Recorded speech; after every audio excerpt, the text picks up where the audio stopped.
13 April 2026 ইরানের speedboat তীব্র গতিতে সামনের দিকে ছুটে যাচ্ছে।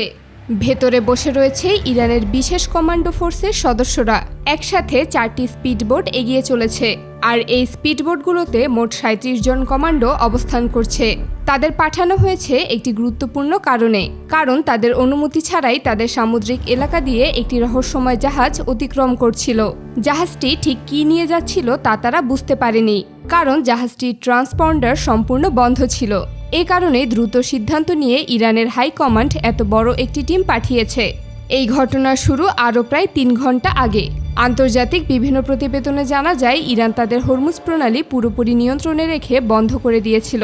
তাদের অনুমতি ছাড়া কোনো ধরনের জাহাজ সেখানে চলাচল করতে পারছিল না। যেহেতু মধ্যপ্রাচ্যের পরিস্থিতি অত্যন্ত জটিল, তাই ইরানের নৌবাহিনীর রাডার কন্ট্রোল রুমে থাকা অফিসাররা প্রতিটি নড়াচড়ার উপর কঠোরভাবে নজর রাখছিলেন, কারণ এই গুরুত্বপূর্ণ জলপথ দিয়েই বিশ্বের বড় একটি অংশের তেল পরিবহন হয়। আন্তর্জাতিক গণমাধ্যমগুলোতে বলা হয়েছে, হাজার হাজার জাহাজ এই প্রণালী পার হওয়ার জন্য অপেক্ষা করছিল। বেলা প্রায় 11টার দিকে রাডার কন্ট্রোল রুমে থাকা অফিসার আহমেদ রেজা হঠাৎ করেই একটি অস্বাভাবিক সিগন্যাল লক্ষ্য করেন। সাধারণত এই রুটে এমন ধরনের সিগন্যাল দেখা যায় না। মনে হচ্ছিল কোনো কিছু খুব দ্রুত গতিতে ইরানের সমুদ্রসীমা অতিক্রম করে যাচ্ছে। আশ্চর্যের বিষয় হলো, ঠিক কী ধরনের জাহাজ চলাচল করছে রাডার স্ক্রিনে তা পরিষ্কারভাবে বোঝা যাচ্ছিল না। সাধারণ অবস্থায় কোনো তেলবাহী জাহাজ, সামরিক জাহাজ বা যাত্রীবাহী জাহাজ হলে তাদের পরিচয়, কোড নাম এবং রুট সবকিছু রাডারে ভেসে ওঠে, কিন্তু এই ক্ষেত্রে কোনো তথ্যই পাওয়া যাচ্ছিল না। তখনই অফিসার বুঝতে পারেন জাহাজটি ইচ্ছাকৃতভাবে তার ট্রান্সপন্ডার বন্ধ করে রেখেছে।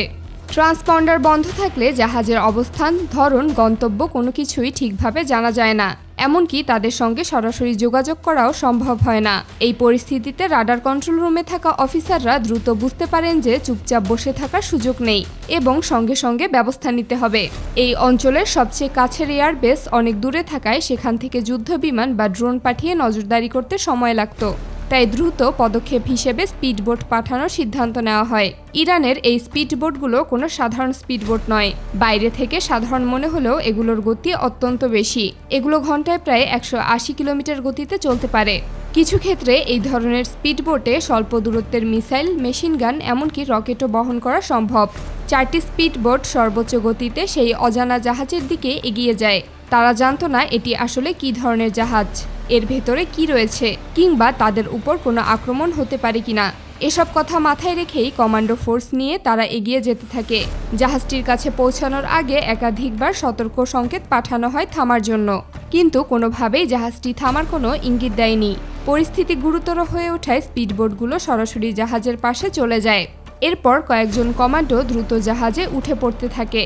এদিকে রাডার কন্ট্রোল রুম থেকে কোনো ঝুঁকি না নিয়ে অতিরিক্ত সহায়তা পাঠানোর সিদ্ধান্ত নেওয়া হয়। সঙ্গে সঙ্গে 2টি হেলিকপ্টার পাঠানো হয়, যেগুলোতে আরও কমান্ডো ফোর্স ছিল। যেহেতু তখনও জাহাজটিকে পুরোপুরি নিয়ন্ত্রণে আনা যায়নি, তাই এয়ারবেস থেকে আরও শক্তিশালী সহায়তা হিসেবে 2টি MiG-29 যুদ্ধবিমান পাঠানো হয়। খুব দ্রুত সেই বিমানগুলো ঘটনাস্থলের দিকে উড়ে যায়। এরই মধ্যে হেলিকপ্টারগুলো জাহাজের কাছে পৌঁছে যায়। জাহাজে উঠে পড়া কমান্ডোরা ধীরে ধীরে জাহাজের গতি কমিয়ে আনে।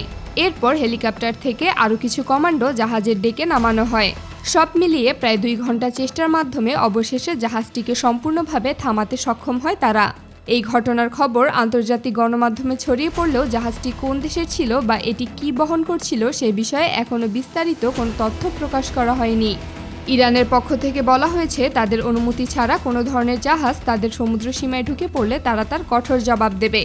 তবে এটি আসলে কোন দেশের জাহাজ ছিল সে ব্যাপারে এখনও কোনো বিস্তারিত তথ্য জানা যায়নি। তবে এই পুরো ঘটনার মাধ্যমে একটি বিষয় পরিষ্কার হয়ে গেছে, ইরান এখন শুধু তাদের আকাশ সীমা নয়, তাদের সমুদ্র সীমা রক্ষার ক্ষেত্রেও অনেক বেশি সক্রিয় এবং শক্তিশালী অবস্থানে রয়েছে।